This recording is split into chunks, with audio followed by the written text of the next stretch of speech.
सो आइए, इस समय परमेश्वर के वचन का है। और जैसा कि आप जानते हैं कि आज खास दिन है, क्योंकि आज के दिन प्रभु यीशु मसीह मुर्दों में से जीवित हो गया। Hallelujah, hallelujah. सो आपका परमेश्वर सोने रुपए और पत्थर के समान नहीं है, वो जीवित है और वो आज कल और युगाना युग तक जीवित रहने वाला परमेश्वर है। सो आज का जो विषय मैं आप लोगों के बीच में बांटना चाहता हूं, आज हम महिलाओं के बारे में या स्त्रियों के बारे में बात करेंगे, क्योंकि आज शायद इंटरनेशनल वुमेन्स डे है। हालेलुया। तो मैं चाहता हूं सभी महिलाओं के लिए जोरदार ताली बजा दो।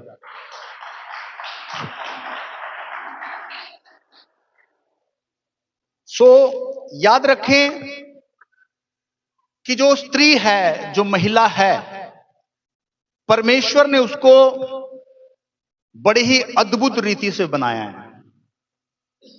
उसकी जो रचना परमेश्वर ने की है, उसकी रचना, जब मैं कहता हूं अद्भुत है एक स्त्री की रचना, एक महिला की, तो अद्भुत क्यों है? क्योंकि स्त्री जो है कहीं ना कहीं एक जीवन का निर्माण करती है। जब अपने गर्भ से एक बच्चे को जन्म देती है, वो क्या कर रही है? एक जीवन का निर्माण कर रही है, एक जिंदगी को जो है इस दुनिया के अंदर लेकर आ रही है। तो इसलिए मैं समझता हूं कि जो महिला है, जो परमेश्वर ने उसकी रचना की है, वो बहुत ज्यादा अद्भुत है, क्योंकि वो दुनिया को जीवन देती है या फिर एक जीवन का निर्माण करती है, और ये सृष्टि जो है लगातार जीवित है और आगे बढ़ रही है। लेकिन दुर्भाग्य क्या है कि शुरू से ही जो महिला है या जो स्त्री है, उसको इस समाज के अंदर जो है बहुत ही छोटी दृष्टि के द्वारा देखा गया है, या नीचे की दृष्टि के द्वारा देखा गया है। अगर मैं कहूं कि जो महिला दिवस है वो क्यों मनाया जाता है, ये महिला दिवस मनाने का जो कारण भी यही है कि शुरुआत से जो है स्त्री बहुत सारे संघर्ष को, या फिर कह सकते हैं बहुत सारे दुखों का सामना करती आ रही है, या भेदभाव का सामना करती हुई आ रही है। इसलिए शायद सरकारों ने तय किया होगा कि हमें एक महिला दिवस मनाना चाहिए, क्योंकि जो स्त्री है शुरू से ही बहुत ज्यादा दुख को सहती आ रही है। इस कारण जो है स्त्रियों को उत्साहित करने के लिए सरकारों ने तय किया होगा कि हम महिला दिवस की स्थापना कर सकें और महिलाओं को कुछ हम तसल्ली दे सकें। जब हम अपने इतिहास को देखते हैं, शुरू में महिला के बारे में हम बात करें कि जब पहले के समय में महिला का जो पति है उसकी मृत्यु हो जाती थी, तो महिला को क्या है, जीने का कोई भी अधिकार नहीं था। यह है उसके दुखों की कहानी। इसलिए महिला दिवस मनाया जाता है। जब पति की मृत्यु के बाद उस महिला को उसी की अर्थी के ऊपर बिठा दिया जाता था, ताकि वो उसके साथ ही सती हो जाए, उसके साथ ही जल जाए। और आप सोच सकते हैं कि एक मरे हुए व्यक्ति को तो मानते हैं कि उसको जला रहे हैं, कोई परेशानी नहीं। आप सोच सकते हैं जब एक जीवित व्यक्ति को जिंदा रहते हुए जलाया जाए, तो वो पीड़ा जो है, जो उसको होती होगी, हम उसको आइडिया भी नहीं लगा सकते, उसको बयान नहीं कर सकते। जब एक जिंदा व्यक्ति जल रहा है तो उसको कितनी पीड़ा हो रही होगी। सो जो औरत की जो दुख की कहानी है, वो बहुत ज्यादा शुरुआत से है और पुरानी है। और मुझे लगता है इस दुनिया में ऐसी पीड़ा जो है कोई मनुष्य नहीं सह सकता जैसे स्त्रियों ने उस पीड़ा को सहा है। और कई बार क्या होता था कि जो बड़ी बड़ी जाति के जो लोग थे, वो क्या करते थे, शुरुआत से ही महिलाओं का शोषण करते आ रहे थे। जो बड़ी जाति के लोग थे, तो विवाह के बाद महिला को जो है उन राजाओं के पास या उन बड़ी जातियों के पास एक रात रुकना पड़ता था, मजबूरी थी। मतलब शुरू से ही जो है एक औरत को जो है बहुत ही एक गलत दृष्टि से देखा गया और उसको कभी भी बाहर आने की अनुमति नहीं दी गई थी। बहुत सारे धर्म हैं हमारी इस दुनिया के अंदर, अधिकतर धर्मों के अंदर जो स्त्री है वो केवल एक इस्तेमाल करने वाली वस्तु बताई गई है। और अगर आप उन ग्रंथों को पढ़ोगे तो हैरान हो जाओगे कि एक स्त्री की तुलना जो है वो जानवर के साथ भी की गई है। तो जो स्त्रियों के दुख की जो कहानी है वो बहुत बड़ी है और बहुत पुरानी है, और उन्होंने लगातार ही अपना शोषण होते देखा है और महिलाओं को बहुत कुछ तो है सहना पड़ा है। एक बार मैं फूलन देवी जो डाकू थी कवि, उसके मैं इंटरव्यू को देख रहा था, तो आप देख सकते हैं कि क्या हुआ था उसके साथ। जब वो बच्ची ही थी तो सामूहिक बलात्कार उसके साथ हुआ था। कई सारे लोगों ने जो उच्च जाति के थे उसके साथ बलात्कार किया। तो जब उसका इंटरव्यू हो रहा था तो उससे पूछा गया, तो उसने एक बात, बहुत दर्दनाक बात उसने बताई कि अगर अगला जन्म है तो कहते मैं कभी भी अगले जन्म में एक महिला बनना नहीं चाहूंगी, मैं जानवर बनकर इस दुनिया में आना पसंद करूंगी, पर मैं एक महिला नहीं बनूंगी, क्योंकि महिला होना एक श्राप से कम नहीं है। तो शायद शुरू से ही जो एक औरत है उसके साथ एक अच्छा व्यवहार किया ही नहीं गया, उसके साथ शुरू से एक बहुत बुरा व्यवहार किया गया। इस समाज के अंदर, इस दुनिया के अंदर उसका कोई भी दर्जा नहीं था। अगर एक बच्चे के रूप में भी वो पैदा हो जाती थी तो लोग रोते थे कि एक महिला ने क्यों जन्म ले लिया हमारे घर में। और बहुत सारे शहरों में, जगहों में तो जब लड़की पैदा होती थी तो उसको पैदा होते तंबाकू डालकर उसकी मृत्यु कर दी जाती थी। तो यह है एक महिला के दुखों की कहानी। और मैं आपका ध्यान लगाना चाहता हूं, समाज ने तो उसको दर्जा नहीं दिया, लोगों ने उसको दर्जा नहीं दिया, बल्कि लोगों ने लगातार एक महिला को पीड़ा दी है और उसका शोषण किया है। और बहुत सारे धर्मों के अंदर आज भी एक औरत का दर्जा केवल एक वस्तु है, केवल एक इस्तेमाल करने की चीज है। बहुत गलत चीजें उसके बारे में लिखी गई हैं। लेकिन आज मैं आपको बताना चाहता हूं, मैं उत्साहित करना चाहता हूं मेरी बहनों को कि परमेश्वर आपके बारे में क्या सोचता है। इससे फर्क नहीं पड़ता कि लोगों ने आपके बारे में क्या सोचा, उन धार्मिक किताबों के अंदर आपके बारे में क्या लिखा गया, लेकिन क्या आज हम देखें कि परमेश्वर की दृष्टि में आपका मूल्य क्या है, आपकी कीमत क्या है, और आप परमेश्वर की दृष्टि में कौन है। आइए एक वचन को पढ़कर हम शुरुआत करेंगे। हाँ जी, कोई पढ़िए उत्पत्ति 1 अध्याय उसकी 27 आयत। तब परमेश्वर ने मनुष्य को अपने स्वरूप के अनुसार उत्पन्न किया, अपने ही स्वरूप के अनुसार परमेश्वर ने उसको उत्पन्न किया, नर और नारी करके उसने मनुष्य की सृष्टि की। कहता परमेश्वर कह रहा है कि जब आपको परमेश्वर ने उत्पन्न किया, ये केवल पुरुष की बात नहीं है, लिखा अपने ही स्वरूप में नर और नारी करके परमेश्वर ने मनुष्य को बनाया।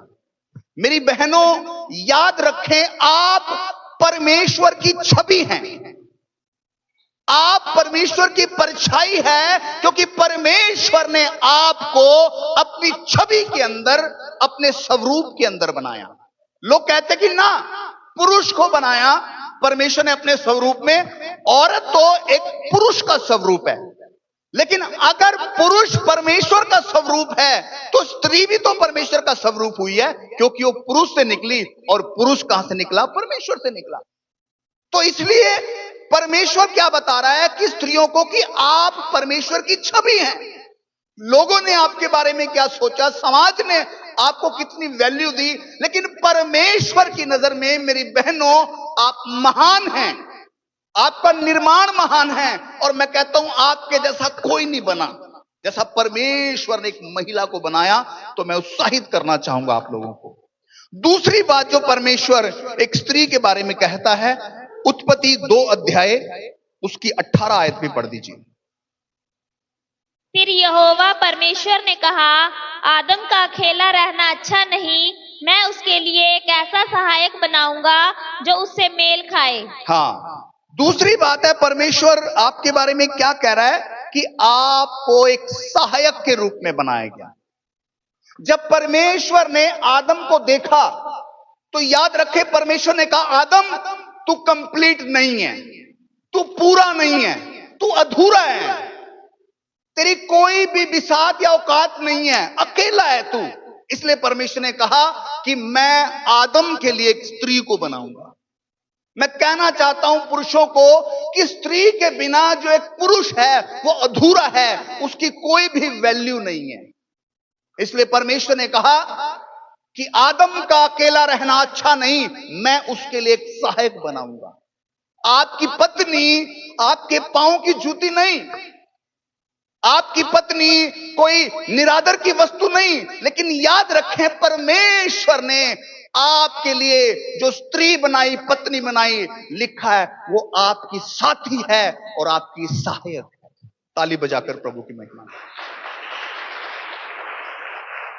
तो मुझे लगता है इसलिए अगर एक पुरुष स्त्री का सम्मान करता है, स्त्री का आदर करता है, उसके लिए जगह छोड़ता है, उसको पहल देता है, तो किसको पहल दे रहा है? वो परमेश्वर को पहल दे रहा है। क्योंकि बाइबल कहती है, हे पुरुषों, अगर तुम स्त्री का अपमान करते हो, अपनी पत्नी का अपमान करते हो या उसको ताड़ना देते हो, तो तुम अपने आप को दुख देते हो, अपने आप को तकलीफ देते हो, क्योंकि पत्नी तुम्हारा शरीर है। तो याद रखें, अगर आप एक स्त्री का आदर नहीं कर सकते, पत्नी का आदर नहीं कर सकते, तो आप कभी परमेश्वर का भी आदर नहीं कर सकते। क्योंकि परमेश्वर को तो आपने देखा नहीं, लेकिन उसकी बनाई गई सृष्टि को या स्त्री को तो आपने देखा है। तो इसलिए बहुत जरूरी है, अगर आप परमेश्वर से आदर करते हो, परमेश्वर से प्रेम करते हो, तो जरूरी है कि आपके जीवन में महिलाओं के लिए, स्त्रियों के लिए दिल से आदर होगा। हालेलुया। लेकिन कौन है जो उनको केवल वस्तु समझते हैं? कौन है जो शुरू से उनका निरादर करते आए हैं? ये वो लोग हैं जो परमेश्वर को जानते ही नहीं थे। ये वो लोग हैं जिन्होंने परमेश्वर का भी आदर ही नहीं किया, क्योंकि अगर वो परमेश्वर को जानते होते तो स्त्रियों का भी आदर उनके जीवन के अंदर होता। हालेलुया। एक और बात हम देख रहे हैं, परमेश्वर क्या सोचता है स्त्री के बारे में। पहला पत्रस 3 अध्याय 7 आयत। एक ही तारा। पहला पत्रस 3 के 7। हालेलुया। अब तीसरी बात परमेश्वर क्या कह रहा है पतियों को, पुरुषों को कह रहा है कि जो औरत है, जो स्त्री है, वो सम्मान का पात्र है। उसका सम्मान करना बहुत ज्यादा जरूरी है। बहुत बार एक पुरुष जो है वो एक स्त्री के ऊपर अकड़ रहा है, उसको गाली गलौज कर रहा है। एक्चुअली परमेश्वर क्या कह रहा है कि स्त्री को दिया गया सम्मान के लिए, उसके आदर के लिए दिया गया। तो अगर आप स्त्री के साथ इस तरह का व्यवहार कर रहे हो, एक्चुअली में आप किसके साथ कर रहे हो? आप परमेश्वर के साथ उस तरह का व्यवहार कर रहे हो। क्योंकि परमेश्वर ने अपनी छवि के अंदर स्त्री को बनाकर पुरुष को दिया, ताकि वो फले फूले पृथ्वी में भरें और वो एक दूसरे का क्या करें? आदर करें। तो परमेश्वर की नजर में क्या है? स्त्री एक सम्मान का पात्र है, ना कि निरादर का पात्र है, ना कि। चौथी बात हम देखेंगे नीति वचन 31 अध्याय उसकी 10 आयत। भली पत्नी कौन पा सकता है, क्योंकि उसका मूल्य मूंगों से भी बहुत अधिक है, उसके पति के मन में उसके प्रति विश्वास है। तो परमेश्वर कह रहा है कि जो एक स्त्री है, उसकी नजर में स्त्री क्या है? वो कहता मोतियों से भी बहुमूल्य है परमेश्वर की नजर में एक स्त्री। क्योंकि जो स्त्री कर रही है परिवार के लिए, घर के लिए, वो एक पुरुष नहीं कर सकता। क्योंकि पुरुष तो क्या कर रहा है? एक जॉब कर रहा है, एक नौकरी कर रहा है, लेकिन जो स्त्री है वो बहुत सारी नौकरी कर रही है। वो परिवार को संभाल रही है, वो बच्चों को भी संभाल रही है, वो घर के अंदर खाना भी बना रही है, बहुत बार वो बाहर भी काम कर रही है, घर की साफ सफाई भी कर रही है, कपड़े भी धो रही है। वो बहुत सारी चीजें कर रही है। तो आप अंदाजा लगा सकते हो कि एक स्त्री को परमेश्वर ने अद्भुत बनाया है, लेकिन पुरुष बहुत बार एक ही काम करता है और उसमें थका होता है और उसमें बहुत सारे ताने मारता है कि मैं तुम्हारे लिए कर रहा हूं। लेकिन एक स्त्री को देखिए, वो कितने सारे काम कर रही है। इसलिए परमेश्वर कहता है जो स्त्री है उसका जो मूल्य है वो मोतियों से भी कहीं बढ़कर है। तो याद रखें, आपके घर में अगर स्त्री है, बेटी है, तो आप याद रखें वो मोतियों से भी बहुमूल्य है। जब हम लोग घर से चल रहे थे तो मैंने सरिता को, नेहा को ऑब्जर्व किया। ये सुबह हमसे पहले उठ गए, हम लोग अभी सो ही रहे हैं, खाना बनाना शुरू कर दिया। खाना बनाने के बाद घर की साफ सफाई शुरू कर दी। घर की साफ सफाई के बाद बच्चों की साफ सफाई शुरू कर दी। बच्चों की साफ सफाई के बाद हमारे लिए ब्रेकफास्ट बनाना शुरू कर दिया। ये लोग लगे हुए हैं, कितनी सारी जॉब है इनके पास। उस सारा कुछ करने के बाद एंड में अपने आप को रेडी किया। उसके बाद मैंने देखा सरिता को चर्च की तैयारी कर रही है, अनाउंसमेंट लिख रही है। तो मैं सोच रहा था कि मैं इतने समय से अनाउंसमेंट ही नहीं लिख पाया, लेकिन इन सारे कामों को करने के बाद वो चर्च के बारे में भी सोच रही है। तो मुझे लगता है एक औरत जो है कितने सम्मान का पात्र है, कितने आदर का पात्र है, कितनी उसकी प्रशंसा होनी चाहिए कि वो घर को किस तरह से संभाल लेती है। हालेलुया, ताली बजाकर प्रभु की महिमा करें। एक और वचन पढ़ें, गलातियों की किताब उसकी 3 अध्याय,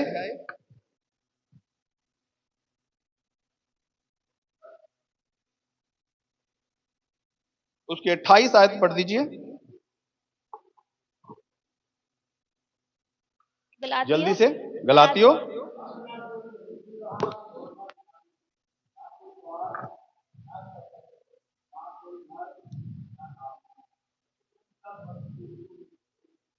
देखिए, परमेश्वर की नजर में एक स्त्री को देखिए, वो कहता ना दास ना दासी, ना यहूदी ना यूनानी, ना स्त्री ना पुरुष। परमेश्वर कहता तुम सब जो है स्त्री और पुरुष है वो परमेश्वर की नजर में एक हैं। एक वैल्यू दी है परमेश्वर ने। आपको मालूम है कुछ ऐसे धर्म है कि औरत जो है वर्शिप करने के लिए, मतलब कि आराधना करने के लिए परमेश्वर के घर के अंदर नहीं जा सकती, वो घर करेगी अपने। आप सोच सकते हैं मानसिकता लोगों की, वो परमेश्वर के घर के अंदर भी नहीं जा सकती है। तो आपको परमेश्वर का बहुत थैंक्स करना चाहिए कि आप मसीह के पीछे हैं, आप उस परमेश्वर के पीछे हैं जो कहता नर और नारी नहीं रहा, अब सब एक समान है। क्योंकि हम पहले उन धर्मों के पीछे चल रहे थे जिन्होंने शुरू से स्त्रियों का शोषण किया, जिन्होंने पति की मृत्यु के बाद स्त्री को जिंदा जला दिया। पिछले समय के अंदर मैं बता रहा था स्त्रियों को स्तन ढकने तक की आजादी नहीं थी। बहुत सी स्त्रियों ने अपने स्तन भी काट लिए थे इस बात से कि हमें आजादी नहीं है। स्त्री को इस्तेमाल की वस्तु समझा गया। लेकिन आप धन्यवाद करें कि आप मसीह के पीछे हैं जो कह रहा है कि मेरी नजर में स्त्री बहुमूल्य है, मोतियों से भी बढ़कर है। परमेश्वर कह रहा है मेरी नजर में वो सम्मान की बात है। परमेश्वर कह रहा है वो साथी है तुम्हारा, वो सहायक है। और परमेश्वर क्या कह रहा है? परमेश्वर कह रहा है उसको अद्भुत बनाया गया। धन्यवाद करना चाहिए हमें परमेश्वर का कि आज अब उस ईश्वर के पीछे हो जो आपको सम्मानता की बात करता है, एकता की बात करता है, लेकिन वो पहले आपकी लाइफ के अंदर नहीं थी।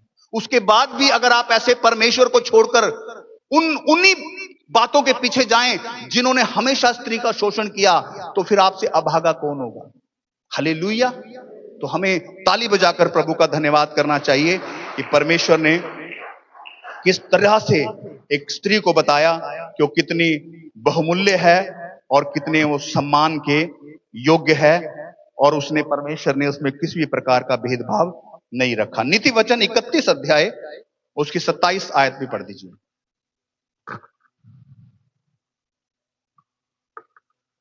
वह अपने घराने के चाल चलन को ध्यान से देखती है और अपनी रोटी बिना परिश्रम नहीं खाती। आगे पढ़ दीजिए 31 की 27। उसके पुत्र उठ उठकर उसको धन्य कहते हैं, उसका पति भी उठकर उसकी ऐसी प्रशंसा करता है। बहुत सी स्त्रियों ने अच्छे अच्छे काम तो किए हैं, परंतु तू उन सबों में श्रेष्ठ है। शोभा तो झूठी और सुंदरता व्यर्थ है, परंतु जो स्त्री यहोवा का भय मानती है उसकी प्रशंसा की जाएगी। उसके हाथों के परिश्रम का फल उसे दो और उसके कार्यों से सभा में उसकी प्रशंसा होगी। हालेलुया। तो परमेश्वर का वचन क्या कह रहा है कि जो एक स्त्री है वो घर को बनाने वाली है। कहता वह अपने घराने के चाल चलन को ध्यान से देखती है, वह अपनी रोटी बिना परिश्रम के नहीं खाती। 30 में लिखा शोभा तो झूठी और सुंदरता व्यर्थ है, परंतु जो स्त्री यहोवा का भय मानती है उसकी प्रशंसा की जाएगी। तो याद रखें कि जो एक स्त्री है, परमेश्वर कहता है वो घर को बनाने वाली भी है। एक तो परमेश्वर घर को बनाने वाला है और प्रभु ने वही उपमा एक स्त्री को दी है कि एक स्त्री भी जो है वो घर को बनाने वाली है। आप देख सकते हैं परमेश्वर कितनी बेहतर बातों को एक स्त्री के बारे में बोलता है। लेकिन दुर्भाग्य क्या है, कई बार मुझे लगता है कि एक कर्म तो नहीं, इसको कहेंगे कर्मा, कहते हैं कि जो जिसके लिए खड्डा खोदता है वो उसी के अंदर गिर जाता है।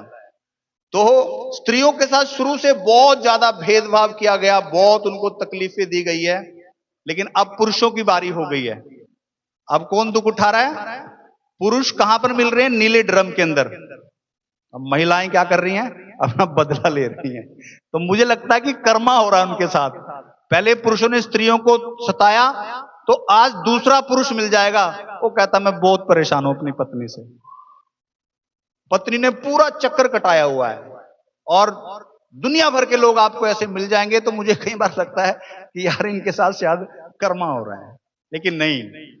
जो एक भली स्त्री है वो कभी भी परिवार, घर, पति, समाज को दुख नहीं देती है, वो घर को बनाती है। हालेलुया। वो सब कुछ सहती है, शुरू से उसके अंदर ये है कि वो सब कुछ सहती है। देखा, सुबह उठ जाती है और अपने घर के बारे में चिंता करती है। अंतिम में कुछ बातें मैं आपको बताना चाहता हूं कि परमेश्वर आज महिलाओं से कुछ चाहता है कि वो इस तरह से अपने जीवन के अंदर चले। नीति वचन 31 उसकी 20 आयत पढ़िए। वह दीन के लिए मुट्ठी खोलती है और दरिद्र को संभालने के लिए हाथ बढ़ाती है। तो आज परमेश्वर आप लोगों से क्या चाहता है कि जो आपका जीवन है वो दया और सेवा से भरा हो। आज की महिलाओं से परमेश्वर ये चाहता है कि उनके अंदर दया हो। लिखा वो दरिद्र के लिए अपनी मुट्ठी को खोलती है। परमेश्वर नहीं चाहता आपका हृदय गरीब लोगों के लिए सख्त हो। परमेश्वर चाहता है वो दरिद्र के लिए अपनी मुट्ठी खोले और सेवा भावना उसके अंदर हो। दूसरी बात, नीति वचन 31 उसकी 30। शोभा तो झूठी और सुंदरता व्यर्थ है, परंतु जो स्त्री यहोवा का भय मानती है उसकी प्रशंसा की जाएगी। हालेलुया। तो अगली बात परमेश्वर चाहता है कि एक अच्छा चरित्र जो है हर एक महिला के पास होना बहुत जरूरी है, क्योंकि एक अच्छा चरित्र जो है अगर आपके पास है वो आपके परिवार को बनाता है। कहते अगर बाप बिगड़ जाए ना तो बेटी बच्चे कभी नहीं बिगड़ते, लेकिन अगर मां बिगड़ जाए, एक स्त्री बिगड़ जाए ना घर की, तो पक्का 100% उसकी बेटियां, उसके बच्चे बिगड़ जाएंगे। क्योंकि स्त्री जो है वो जीवन दाता बताई गई है, रचना की है उसने इस दुनिया की। तो अगर स्त्री सही है, उसका चरित्र अच्छा है, तो मैं सच कह रहा हूं उस परिवार के बच्चों का, बेटियों का चरित्र भी जो है वो बहुत अच्छा होगा। तो परमेश्वर क्या चाहता है कि अगर आपके पास सुंदरता है, अच्छी बात है, शोभा है आपके पास, अच्छी बात है, लेकिन परमेश्वर कह रहा है मैं किसकी प्रशंसा करूंगा? उन स्त्रियों की नहीं जो केवल अपनी सुंदरता या अपने आप पर ध्यान देती है, नहीं। परमेश्वर कह रहा है मैं उनकी प्रशंसा करूंगा जो मेरा डर मानती हैं, जो मेरा भय मानती हैं।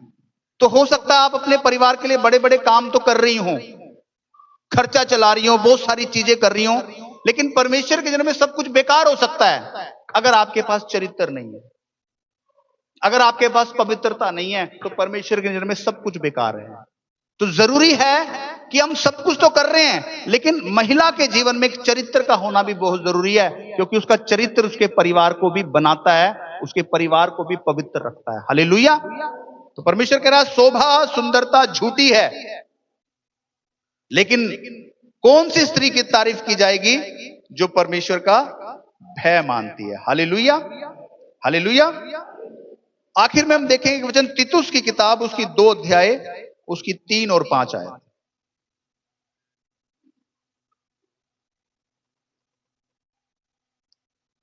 तीतुस 2 अध्याय 3 से 5।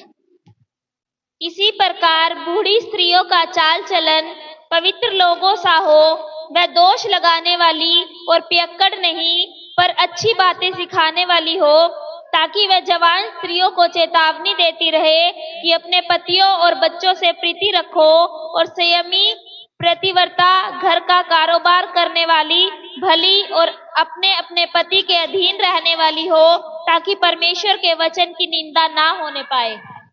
इस वचन को अगर हम ध्यान से पढ़ेंगे तो यहां पर परमेश्वर क्या कह रहा है कि जो स्त्रियां हैं ना, वो दूसरी स्त्रियों को चुनौती देने वाली हों। चुनौती देने वाली मतलब कि शिक्षा देने वाली हों। क्या कह रहा है? इसी प्रकार जो बड़ी स्त्रियां या बूढ़ी कह सकते हैं, स्त्रियों का चाल चलन पवित्र लोगों सा हो, वे दोष लगाने वाली और पियक्कड़ नहीं, पर अच्छी बातें सिखाने वाली हो, ताकि वे जवान स्त्रियों को चेतावनी देती रहें कि अपने पतियों और बच्चों से प्रीति रखो, और संयमी, पवित्र, घर का कारोबार करने वाली, भली और अपने अपने पति के अधीन रहने वाली हो, ताकि परमेश्वर के वचन की निंदा ना हो। तो याद रखें कि अगर आप चरित्रवान हैं, अगर आप दोष लगाने वाली नहीं है, अगर आप अपने घर का अच्छा प्रबंध करने वाली है, तो क्या होगी? परमेश्वर के नाम की महिमा होगी। लेकिन अगर ये गुण एक स्त्री के जीवन में नहीं है, तो क्या होगा? परमेश्वर के नाम की महिमा नहीं होगी, बल्कि उल्टा निंदा होगी। तो मतलब परमेश्वर इसके साथ यह भी चाहता है कि आपके पास एक जिम्मेदारी भी है कि आप परमेश्वर को इस दुनिया के अंदर कैसे प्रस्तुत करते हो, और कैसे करोगे? भले भले कामों के द्वारा, अपने चरित्र, अपने जीवन के द्वारा, अपने बच्चों के पालन पोषण के द्वारा, उनको शिक्षा देने के द्वारा, अपने पति के अधीन रहने के द्वारा, अपने घर को संभालने के द्वारा आप क्या करोगे? एक समाज को एक मैसेज दोगे, और वो क्या करेंगे? परमेश्वर के नाम की महिमा करेंगे। लेकिन अगर उल्टा हो, दोष लगाने वाली हो, अपने घर को संभालने वाली ना हो, अपने पति से झगड़ा करने वाली हो, अपने पति के लिए बोझ बन गई हो, तो क्या होगा? समाज के अंदर कहेंगे, अरे अरे इनका परमेश्वर भी ऐसा ही है, क्योंकि ये महिला अच्छी नहीं है। तो परमेश्वर ने आपको बहुमूल्य तो कहा है, लेकिन उसके साथ साथ परमेश्वर ने आपको एक बड़ी जिम्मेदारी भी दी है कि आपके जीवन के द्वारा क्या होना चाहिए? दूसरी औरतों को शिक्षा मिलनी चाहिए। हालेलुया। तो आए हम प्रार्थना करें अपनी जगहों पर खड़े होकर।